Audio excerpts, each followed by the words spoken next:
Welcome back, everyone. Today, I'm telling you a bit of a personal story about me and my money and the time that I bought $200 worth of candles to self-soothe. My name is Nicole. I've spent 13 years on Wall Street, and now I help high-earning women break the paycheck to paycheck cycle by aligning their money with a life they truly want to live. This is a place where we talk about money in a way that's honest, healing, and a little rebellious.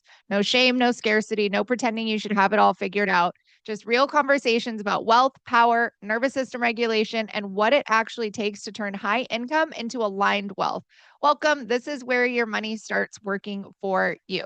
So, in November of 2024, the week of Thanksgiving, I had a pretty traumatic accident happen and it took me out for a little while, especially mentally and emotionally. So I was recovering on the couch for about a week after that. And during that time, Bath and Body Works was having a candle sale. Now, something you should know about me is I love candles. I love having them lit. Every time that I'm in my apartment, I have a candle lit. They set a vibe. They just make me feel like glad to be at home. They give me so much joy and peace, honestly. And so I'm a big candle girl. And so Bath and Body Works was having this sale. And honestly, it was a really great sale. They had their 3 wick candles for like $10. And so, but the reason I'm telling you this story is because I bought 20 of them and spent $200 on Bath and Body Works candles. And now, did the $200 make or break my financial situation? Of course not. Not at all. But the reason that I'm telling you this story is because I was fully aware that I was spending that money to self-soothe because I was uncomfortable. I was in an emotional state and I was looking for something to make me feel better. And that's the point of the stories because sometimes it's not even about the dollar amount. It's about what you're doing with your money and how you're using it. And I had that awareness at the time that it was just like, okay, I am buying these candles to self soothe. I know I'm buying them out of emotion. I am looking to just feel this uncomfortable feeling and to have that dopamine hit. And so I knew that and I still bought them anyway. And, to be honest, I'm still burning through those candles. And this is, over a year later. But I have done that before and gotten myself in a lot of financial trouble trying to self soothe, make myself feel better, buying out of emotion. And so I have done that in the past and really gotten myself in trouble. And so I think that it's really important to be honest, one, with your money and to start having awareness because that's really the first step is having awareness of why am I actually doing this? And sometimes just like when I went through that time, you're just like, I know that I'm doing this to self-soothe and to make myself feel better, but I'm going to do it anyway. And sometimes you're not aware of it. And so having awareness is really the first step of that you want to start paying attention to why you're making your purchases. This is going to be such an important step is to realize the why behind the purchase. And then you can start to shift out of that.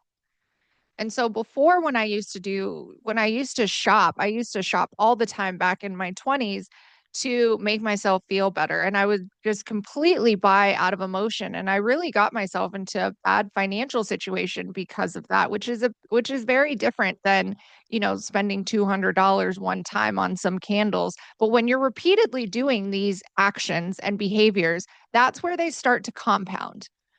And so if you have one moment where you are, maybe go off the rails a little bit and it doesn't set you off too much, but you have awareness around it, that's one thing. But if you're continually using your money and buying and making purchases to self-soothe and to fill voids, then that is something that you really need to look at if you want to switch or transform your relationship with your money. And so what you want to do is you want to start having awareness around your purchases and why you're actually making those purchases. And if you're in a heightened emotional state, that can be even excitement, fear. Anxiety is not an emotion, but if you're anxious and if you're sad and you're trying to make yourself feel better, or if you're maybe you have a big event and you think nothing in your closet is going to make you feel confident, so you need to buy something new. These are all emotions and mental states that you want to be aware of when you're making your purchases, because this is how habits and behaviors are formed.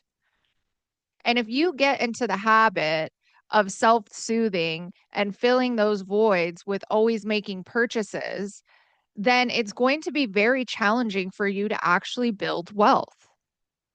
And the thing is you're not actually getting to the root of what you're trying to fill. And that's a deeper concept that we don't have to get fully into on this episode. That is something that I do help my clients with, is to really look at what's happening at a root level so that you don't continue to use your money to fill voids. That can be where so many people get in trouble, as they continually need to fill the void and fill the void. So no matter how much money you make, you're still at the same place because you're still trying to fill those voids. You're still trying to self-soothe because now you've used money and making purchases as one of the coping mechanisms that you have to self-soothe and to fill your voids. And so it's really important to start looking at that and to start creating some other ways where you can find safety and some relief and some comfort without it hurting your financial situation. So, first, you want to have awareness and then you want to pause. So, before you make the purchase, you just want to say, like, okay, you know what? I'm having a really bad day today. I know that I'm acting out of emotion and I am just going to leave the store, close my Amazon cart, or put my phone down, whatever it is. Most of us do most of our financial damage on our phone these days. It's not even so much in-person retail shopping, but most of it is on our phone that is attached to us almost 24/7 now. And so you need to start creating some awareness around how to pause in those moments before acting. And that can really change your financial situation. And the other thing is that you want to pay attention to what your priorities are. Now, $200 worth of candles won't throw me off so much from what I'm actually saving for or the goals that I'm working towards, but it's not helping me. Like, it didn't help me. It didn't get me any closer. So it's thinking about your money in that regard as well. Is this getting me closer or farther away from where I want to be going? And again, it's looking at those habits, because so many of us have gotten into a habit of the instant gratification, the dopamine hit. And I'm going to be doing a separate podcast episode on shopping and dopamine and money and dopamine because, one, I think that it's very fascinating. And it's really important for people to understand how your brain and dopamine works in relation to your spending and your money. But once you start paying attention to it, then you're able to recognize, like, okay, you know what?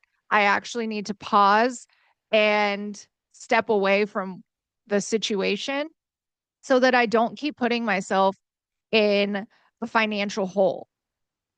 And it doesn't have to be big or overcomplicated to make shifts with your money. Sometimes I think that there's this misconception that in order to change and transform your relationship with your money, it has to be like big and dramatic and overwhelming, but it actually doesn't. It can be these subtle moments in your everyday life where you just pause and you refocus on your priorities and what actually matters to you. Because I can tell you that if you continue to spend to fill voids and to comfort yourself, then you're just gonna keep repeating that cycle. And so I share that story with you because I think it's funny. And it was like one of those things where I told my mentor at the time and I told some friends, and I was like, I just bought 20 Bath and Body Works candles that are getting delivered. I don't even know how I'm going to bring them all up to my apartment. And when I did bring them up to my apartment, I had a whole entire shelf. I'm just like looking at my shelf now that I still have. I don't even know how many candles left. I probably have like 8 of them left. And my whole apartment was filled with these candles. It looked like I robbed a store. And I looked at myself with all of these candles and was like, "Oh wow, like you really like did it on this one, you know, and like I could see it and it didn't perpetuate shame for me, but it used to. And that's the thing is I was able to look at the situation, know what was happening with myself and not create shame around it. But if these habits perpetuate, then they can create shame. And once you start perpetuating financial shame, then you're going to try and self-soothe that shame with the shopping, and it's just the cycle, the cycle, the cycle. And so, in order to get out of that cycle, you just have to really pay attention to one, how you're feeling, and if you're in an emotional state, recognize it and find other ways to self-soothe. And that's going to be truly important is find something else that can that can help you feel comfortable in that moment. And then last, you just don't want to keep perpetuating things that are going to build financial shame. And once you're able to start breaking some of those habits, that's where you're going to start to build financial confidence and feel like you can have a different relationship with your money and that you can trust yourself to walk away from those situations and to say no to things. A lot of the time when I start working with people, they're not used to saying no to themselves because we just want, you know, we want what we want and we want it now and we want that instant gratification. We don't know how to say no to ourselves. And when we don't know how to say no to ourselves, we don't have confidence that we can actually build the life that we want with our money. And so that was just a personal story that I wanted to share because I know all of us can relate to it because we're humans that have money and we want to spend to make ourselves feel better sometimes. And so I also want to, you know, normalize that even somebody who works in finance and helps people with their money, you know, and I consider myself good with money, we have those moments. And it doesn't mean that you have to be perfect with your money and you're always going to get it right. That's not actually, you know, humanly possible. And so, but you have to be aware and start shifting those behaviors. You know, me having one moment of overbuying candles, you know, after years, if not, you know, over a decade of me continually overspending and shopping, you know, those are two different stories. And so when you're able to break some of those cycles, you can see when they pop up and you're like, "Oh, this is an old behavior of mine. This actually isn't how I act with my money today and how I act in my life today because I've built new habits and I have a different relationship with my money and I'm not filling those voids anymore." And so now I have more financial confidence than when I was in my 20s, just constantly shopping to make myself feel better.